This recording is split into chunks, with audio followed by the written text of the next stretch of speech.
ஓடுது எங்கே போகுது சுவாமிமார்கள் எல்லாம் எங்கே போகுது ஹரிஹரசுதனின் தரிசனம் காண சபரிமலை நோக்கி ஓடுது கன்னிமூல கணபதிக்கு வந்தனம் சொல்லி குருநாதன் துணையோடு போகணும்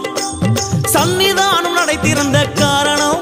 சுவாமிமார்கள் எல்லாம் அவனை பார்க்க முந்தனும் வனமாளும் தேவதைய நினைக்கணும் நம்ம வாவரனின் பேரை சொல்லி ஓடணும் ஓடும்போது சரண கோஷம் விழிக்கணும் அந்த மந்திரமே நம்மை சேர்க்கும் சீக்கிரம் சுவாமி அப்பா சரணம் அப்பா சுவாமி அப்பா ஐயப்பா சுவாமி